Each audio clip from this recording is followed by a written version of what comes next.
예, 오늘 국회에서는 내란 혐의 국조특위 3차 청문회가 최상목 대행, 한덕수 총리 등이 참석해 진행 중이고, 헌재에서는 윤석열 대통령의 탄핵 심판 6번째 변론 기일이 열리고 있는데, 오늘부터는 오전 10시부터 시작돼서 심리를 하고 있습니다. 직격 토론 장성호 전 건국대 행정대학원장, 최진봉 성공회대 교수와 함께 정치 현안 살펴보겠습니다. 안녕하십니까? 네, 안녕하세요. 안녕하십니까? 자, 오늘 오전부터 국회에서는 내란 혐의 국정조사, 그리고 헌재에서는 오늘부터 이제 10시부터 그래서 윤석열 대통령의 탄핵 심판 6번째 변론이 지금 진행이 되고 있는 그런 날입니다. 그래서 국회에서 열린 국정조사 상황을 보면 오늘 최상목 권한대행 그리고 직무가 정지된 한덕수 총리 이런 이제 주요 증인들이 나와서 질의가 이제 나오고 있는데, 아무래도 이제 최상목 대행이 현재 이제 국정 운영을 이제 총괄하는 그런 입장이다 보니까 아주 다양한 그 현안들이 질문이 이제 나오고 거기에 답변하는 모습을 봤는데, 어제는 어떤 모습에 좀 주목하셨습니까? 아무래도 한덕수 총리에 대해서 여러 가지 얘기가 나왔었는데, 네. 임명 문제가 가장 중요한 쟁점이었던 것 같아요. 그러니까 예를 들면 지금 민주당 입장에서는 경찰청 인사를 했거든요. 네. 그 인사 문제에 대해서 그 서울청장으로 임명된 사람에 대한 문제 제기를 했었고, 국민의힘도 보니까 뭐 헌재 재판관 임명에 대해서 반발하는 그런 내용을 갖고 있더라고요. 네. 그래서 아마 임명권을 행사하는 게 맞느냐 이 문제가 이제 논란이 좀 되는 것 같아요. 그래서 양측 다 사실은 그 문제에 대해서 강하게 좀 집중적으로 질문을 쏟아내서 최상목 대행이 상당히 곤란해하는 그런 모습을 보였던 것 같고, 예. 어쨌든 오늘 현장에서 그 권한대행 그리고 한덕수 전 총리 물론 이제 직무는 정지돼 있습니다만 증인들로 출석을 해서 답변을 하고 있기 때문에 그래서 이제 오늘 오후까지도 쭉 진행이 될 것 같고, 네. 아마 권한대행이 오후에 이석을 해야 되는 일이 있나 봐요. 그러다 네. 보니까 오늘 집중적으로 오전에 질의를 좀 하는 것 같습니다. 그래서 아마 업무가 많이 있으니까 아무래도 조금 일찍 나갈 수 있겠죠. 근데 뭐 답변 내용을 보면 네. 상당히 곤혹스러워하는 것 같아요. 뭐 양측 다 지금 뭐 국민의힘이든 민주당이든 다 권한대행에 대해서 계속 지금 날카로운 공격성 질문들을 하고 있어서 네. 본인이 조금 출석해서 곤혹스러운 장면들이 많이 연출이 됐는데, 어쨌든 뭐 이번 내란 특검을 통해서 내란 국조특위를 통해서 네. 진실이 밝혀지는데 조금 더 가까이 갔으면 좋겠다. 왜냐하면 최상목 대행 같은 경우는 이제 종이를 받은 문제가 있잖아요. A4 용지 한 장 받은 이게 지금 제대로 얘기를 잘 안 하고 있는데, 이 부분에 대한 것도 조금 더 자세히 물어보지 않을까 이렇게 예상이 됩니다. 네. 기업과 관련한 뭐 개인적인 뭐 견해 이런 것도 좀 여쭙는 부분이 좀 주목되기도 했었는데, 여당에서는 이제 헌법재판소의 어떤 여러 가지 뭐 편향성 이런 부분들을 좀 많이 거론했던 것 같기도 하고요. 어떤 부분을 좀 주목하셨습니까? 그렇게 지금 뭐 권한대행하고 전 국무총리가 출석을 했고, 그리고 예. 여러 사령관들이 출석을 해서 하고 있지 않습니까? 네. 여당은 여당대로, 야당은 야당대로 각각의 입장을 통해서 뭐 서로 상충되는 부분만 계속 얘기하고 있습니다. 예. 이것이 국민들이 어떻게 보면은 이것에 대해서 상당히 지루함을 느낄 가능성도, 실증을 느낄 가능성도 상당히 있는데, 네. 그럼에도 불구하고 정치권 입장에서는 자신들이 원하는 거 그리고 지향하는 바가 있지 않습니까? 그렇기 때문에 공격일지 방어일지 각각의 진영에 맞는 그런 어떤 예리한 그런 질문들을 증인을 놓고 지금 하고 있다고 생각이 들고, 특히 헌법재판소와 관련해서는 네. 집권 여당인 국민의 입장에서는 이것이 이념적으로 상당히 편향돼 있다. 그렇기 때문에 대통령의 탄핵이라든가, 그리고 지금 아직까지 한덕수 전 국무총리에 대한 심리가 진행되고 있지 않지 않습니까? 이것이 이제 조만간 심리 기일이 이제 잡혀서 진행이 될 텐데, 그럼에도 불구하고 이 이념적인 편향성으로 인해서 네. 헌법재판소가 우리의 마지막 보루인 최고의 헌법기관인데, 이것에 대한 역할이 지금 실종될 가능성이 상당히 크고 우려가 크다. 공정성에 문제가 있다. 이런 식으로 지금 주장을 하고 있는 것이고, 네. 민주당 입장에서는 뭐 민주당 나름대로 빠른 시일 내에 헌재에서 결정을 하면 그것을 최상목 권한대행은 그 마은혁 재판관에 대해서 임명을 해라. 네. 이렇게 하는 것이고, 최상목 권한대행하고 국민의 입장에서는 이것은 여당과 야당이 한 명은 합의 정신이 있는 것이기 때문에 네. 최상목 권한대행 입장에서는 여야가 합의되지 않은 사람은 임명할 수가 없다는 취지인 것 같습니다. 네. 그리고 국민의 입장에서는 마은혁 재판관에 대해서 여러 가지 그동안에 인민노련이라든가 이런 데 활동한 경력들이 있지 않습니까? 네. 이런 상황에서 헌법재판소가 이념적 편향성이 가진 사람이 헌법재판에 들어가면은 예. 그것이 공정성이 무너질 가능성이 상당히 크기 때문에 예. 임명할 수 없다. 그렇게 예. 지금 맞서고 있다고 봅니다. 예. 자, 그 헌법재판소 말씀을 하셨으니까 그리고 오늘 그 6번째 변론은 어떻게 지금 봐야 될까요? 지금 몇 차례 더 남았죠, 탄핵 심판? 몇 차례 남았죠. 사실은 이제 13일까지만 정해져 있어요. 다음 주 목요일까지. 네, 근데 기일을 좀 더 잡을 것 같아요. 아마 제 생각에는 9월 말쯤까지 잡지 않을까 하는 생각은 개인적으로 2월 말 죄송합니다. 2월 말까지. 그래서 그런 예상은 되는 것 같고요. 13일까지 변론 기회 잡혔는데 아마 오늘이나 내일쯤 다음번 변론 기회에 또 변론 오늘은 뭐 좀 의미 있는 내용이 나온 게 있습니까? 오늘까지는 특별히 이제 아직까지는 특별히 의미 있는 내용은 없는데 아마 이제 오늘 곽종근 사령관이 나오기 때문에 곽종근 사령관이 초지일관 동일한 입장을 내고 있는 사령관입니다. 그러니까 전직 사령관들 중에 계엄이 윤석열 대통령 계엄이 잘못됐고 그다음에 끌어내라. 예를 들면 국회의원들을 본청에서 끌어내라고 하는 지시를 했다는 걸 초지일관 동일하게 지금 증언을 하고 있는 사람이기 때문에 곽종근 사령관에게 좀 집중될 것 같아요. 그 내용이 어떤 내용이 나올까. 왜냐하면 지난번에 이진우 전 수방사령관이나 방첩사령관 같은 경우는 답변을 안 하거나 약간 뉘앙스가 달라지는 듯한 모습을 보이거든요. 근데 곽종근 전 사령관 같은 경우는 초지일관 동일한 메시지를 던지고 있기 때문에 여기서 어떤 내용이 나오느냐가 헌재 재판에 또 판단에 아주 중요한 역할을 하지 않을까 이런 곽종근 사령관을 주목하고 있다.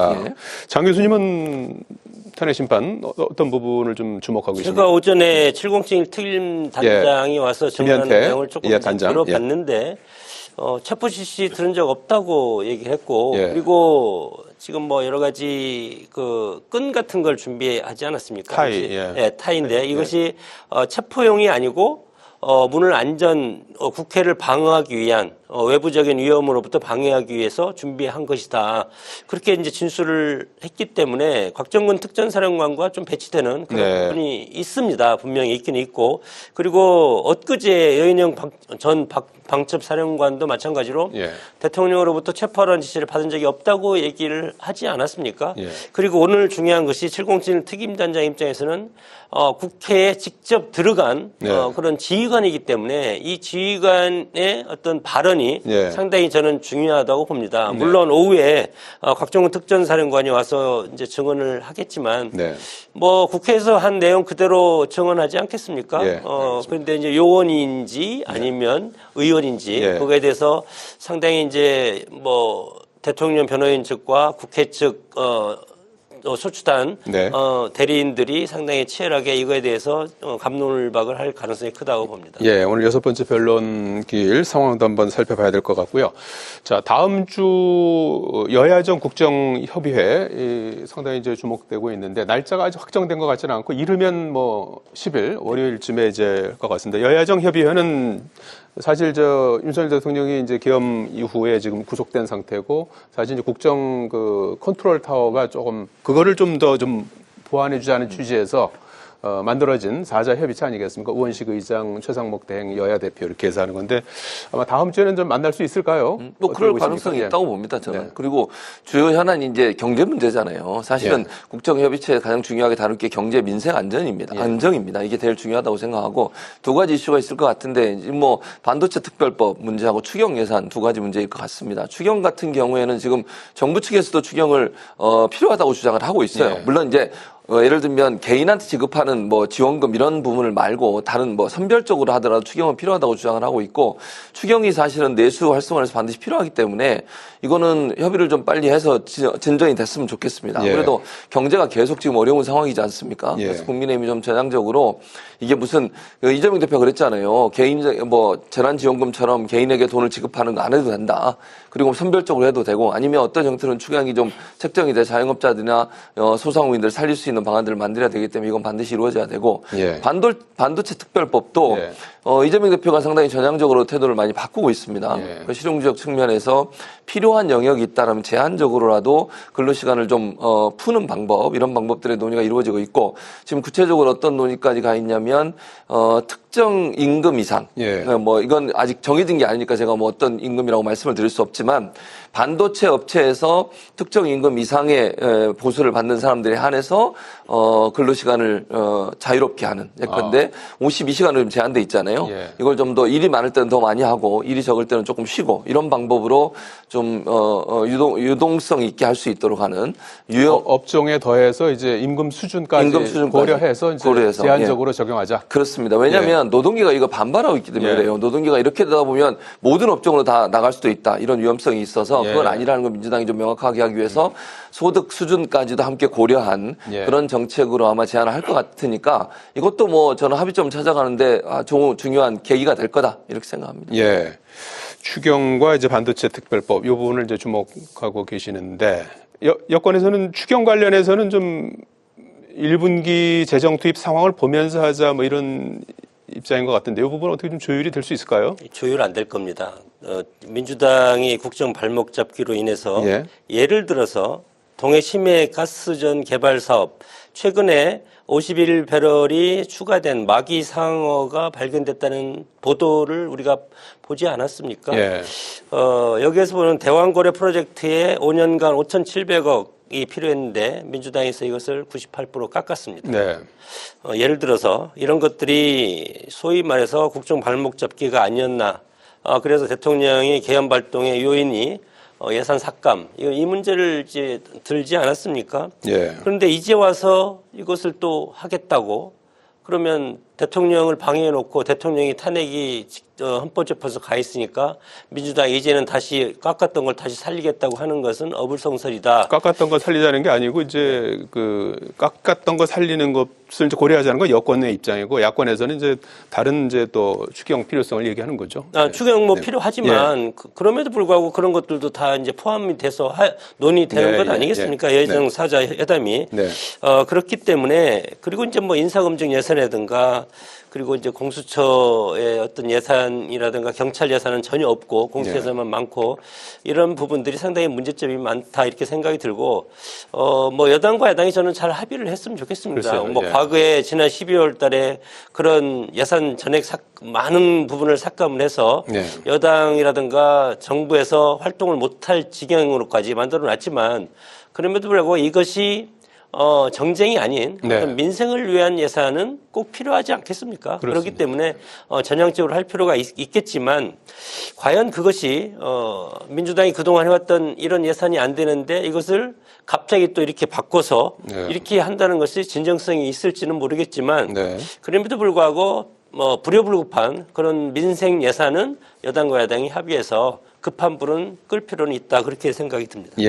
막판까지 좀 여야간의 좀 물밑 조율 이런 부분이 좀 더 있어야겠군요. 다음 주에 어쨌든 국정협의회가 성사될 수 있을지 지켜볼 대목인 것 같습니다. 특히 또 정치권에서 요즘 개헌 말씀하시는 분들이 부쩍 늘었습니다. 특히 국민의힘에서 좀 많이 좀 적극적인 그런 입장을 보이고 있고 특히 주호영 부의장을 개헌특위 위원장으로 이렇게 임명을 해서 논의의 속도를 내겠다는 입장이고 야권에서는 비명계를 중심으로 많은 말씀들을 하시고 또 이제 여야 할 것 없이 이제 정책 원로 그룹에서 개헌이 좀 필요하지 않느냐 이런 말씀들을 많이 하시는데 정작 이제 키를 진 이재명 대표라든지 이제 민주당 지도부에서는 지금은 이제 이 내란 사태 정리가 제일 급선무다. 이런 입장인 것 같아요. 그렇죠. 당연하죠. 그러니까 지금 현재 뭐 개헌 얘기하는 것은 지난번에 박근혜 전 대통령도 탄핵당하기 전에 뭐 개헌 얘기를 또 꺼내가지고 불을 지피려고 했지 않습니까? 다 무산이 됐습니다.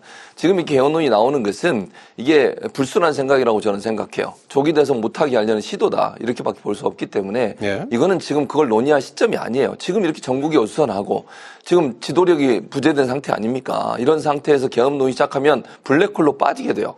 그렇게 되면 이 상태가 계속 지속되는 겁니까? 겁니다. 그럼 우리나라에 무슨 도움이 되겠어요, 이게? 경제 성장에 무슨 도움이 되고 지금 경제가 엉망이고 우리나라 권력 구조 자체가 지금 제대로 안 돌아가고 있기 때문에 뭐 문제가 많은 상황인데 이 상황에서 개헌 논의 시작하면 아무것도 못 해요, 그러면. 중요한 건 지금은 빨리 내란 사태를 종식시키고 새로운 정부를 들어서게 만들어서 그 정부가 잘 운영하도록 하고 그다음부터 개헌 논의해도 됩니다. 지금 이렇게 혼란한 상황에 개헌 논의 들어가면요. 그게 워낙 의견이 다양하기 때문에 이걸 하나로 모으기 더 힘들 뿐더러 시간이 너무 많이 걸려요. 그 과정에서 그러면 예를 들면 지금 현재 내란에 관련된 이 탄핵 관련된 뭐 문제라든지 또는 만약 조기 대선이 이루어지면 대선 문제나 이런 문제가 연관돼 있으면 아무것도 못하게 됩니다. 네. 그래서 이거는 제가 볼 때 논의할 수 없는 상황이라고 저는 생각을 하고요. 물론 국민의힘 입장에서 그렇게 하고 싶겠죠. 어떻게든지 조기 대선 좀 늦춰가지고 윤석열 대통령이 다시 돌아오게 만들기 위해서 그런지 모르겠지만 그런 얘기를 꺼내는 것 자체가 대단히 불순하다. 이거는 국가를 안정적으로 이끌어가겠다는 의도보다는 정치적 계산이 깔린 주장이기 때문에 민주당은 받을 수 없고 받지 않을 거라고 이광재 전 사무총장 같은 경우에는 개헌 이슈와 관련해서 좀 그래도 좀 능동적으로 그걸 좀 이슈를 좀 선점하는 자세가 필요하지 않느냐 이제 그런 주장도 있던데요. 그 주장도 일단은 그 탄핵 과정이 마무리가 돼야 되고요. 새로운 정부가 들어서서 하면 돼요. 지금은 그럴 시기가 아니라는 거죠. 이렇게 혼란한 시기에 개헌 논의를 시작하게 되면 더 혼란해지는 겁니다. 그거는 정치적 이해관계 때문에 그런 주장을 하지만 이거는 국가와 나라를 절대로 도움이 안 되는 행동이라고 생각합니다. 네.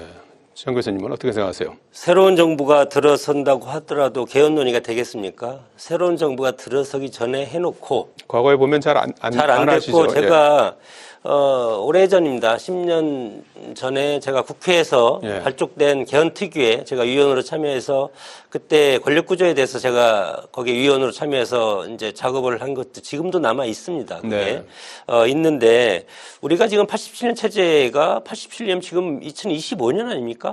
40년, 50년 가까운 헌법이 그대로 있고 그리고 우리 87년 체제의 문제점이 뭐냐면 우리가 순수 대통령제가 아니고 제왕적 대통령제를 하고 있기 때문에 권력이라는 것은 상호 미국 헌법처럼 상호 견제와 균형에 충실한 것이 대통령제인데 상호 견제와 균형에 충실하지 않고 예를 들어서 내 예산권까지 대통령한테 다 넘겨놓았으니까 국회가 예산권을 견제를 하더라도 그렇게 마음대로 못하지 않습니까?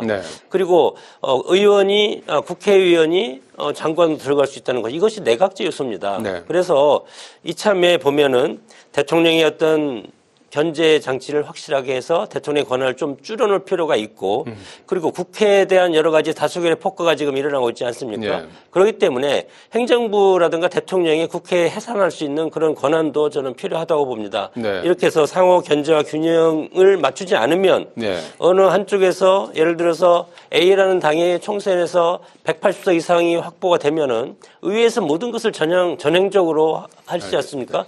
그런 것을 막기 위해서는 이제는 여러 가지 헌법 개정을 통한 어떤 국정의 안정화 이런 것들이 필요한데 대선이 치르고 나면 또 안 합니다. 치르기 전에 해야 된다고 봅니다. 알겠습니다. 자, 개헌 논의 또 어떻게 또 물꼬를 트게 될 수 있을지 한번 보도록 하고요. 이재명 대표가 자신의 공직선거법 위반 사건 2심 재판부에 위헌법률 심판 제청을 신청했습니다. 만약에 재판부가 신청을 받아들여서 이 문제를 이제 헌재 제기하게 되면 이제 재판은 이제 중지돼서 여당에서는 결국은 이제 재판 지연을 위한 꼼수가 아니냐 이제 이런 비판을 하고 있는데 이 문제는 어떻게 될 것 같습니까? 저는 이제 모르죠. 재판부가 어떤 판단을 내릴지. 이거는 이제 헌재에 넘어가기 전에 현재 이 재판을 담당하는 재판부에서 결정을 하는 거거든요. 근데 피의자 입장에서 피의자의 권리를 행사하는 것 자체를 문제라고 제기하면 안 된다고 생각해요. 물론 뭐 정치적으로 시간을 끄는 수단이다 이렇게 뭐 비판을 할 수 있다고 봅니다만 피의자 입장에 재판을 받고 있는데 자기가 할 수 있는 범위 내에서 법적으로 문제가 없는 사항에 대한 이의를 제기하는 게 왜 문제가 되죠? 저는 그건 아니라고 봅니다. 그리고 재판부가 판단해서 이게 필요하다면 넘길 거고 아니면 기각을 해서 다시 재판을 진행할 거예요. 그렇기 때문에 이거 가지고 무슨 마치 그 재판을 방해한 듯한 얘기를 하는 건 대단히 잘못된 표현이라고 저는 생각해요. 이거는 피고가 본인이 할 수 있는 법적 범위 내에서 여러 행동을 하는 것이니까 그 자체로 존중돼야 한다고 생각을 하고 방어권 차원에서 당연히 존중돼야 될 대상이라고 생각해요. 국민의힘은 자꾸 이거 가지고 비판을 하던데 그럼 윤석열 대통령이 지금 하는 행동에서 비판 좀 했으면 좋겠어요. 온갖 방법을 동원해가지고 수사도 지연하고 체포도 안 당하려고 그러고 재판도 지연하고 이러고 있잖아요. 그럼 내로남불도 이런 내로남불이 어디 있습니까? 그래서 저는 이걸 비판하는 건 정치적으로는 뭐 이해할 수 있겠지만 법적 범위 내에서 합법적으로 하는 행동에 대해서는 문제 삼으면 안 된다고 생각합니다. 피고인의 정당한 권리다 이런 주장을 해주셨는데 방어권 좋습니다. 뭐 윤석열 대통령도 방어권을 행사하고 있기 때문에 이재명 대표도 1심이 2년 이상 걸리지 않았습니까? 상당히 증인을 많이 신청하고 근데 이번에 재판부에 증인을 대폭 하고 2명인가 3명 신청해서 빨리 끝낸다는 것 아니겠습니까? 과거에도 똑같은 위헌법률 심판을 제청을 이재명 대표가 했지만 그 기각됐고 대법원 판례도 나와 있지 않습니까? 그리고 제가 정치하는 입장에서 보면은 공직선거법에서 허위사실 유포라든가 이런 것들이 없다고 하면은 네. 이것이 이 나라가 이게 정상적인 나라가 되겠습니까? 네. 내 학력을 무한대로 얘기해서 그것이 누가 제재할 수 있는 것도 없고 상대방에 대해서 마타도라든가 흑색 선전을 해도 그것을 처벌하지 않는다면 무법천지가 되지 않겠습니까? 그러면 헌법적인 네. 질서가 상당히 무너지기 때문에 네. 이런 것은 뭐 공직선거법에 따른 것뿐만 아니고 허위사실 유포라든가 이런 거에 대해서는 더 강력하게 해야 된다고 봅니다. 알겠습니다. 자, 이 문제 또 귀추도 상당히 주목되는 그런 내용인 것 같습니다. 오늘 말씀 여기까지 듣겠습니다. 고맙습니다. 고맙습니다.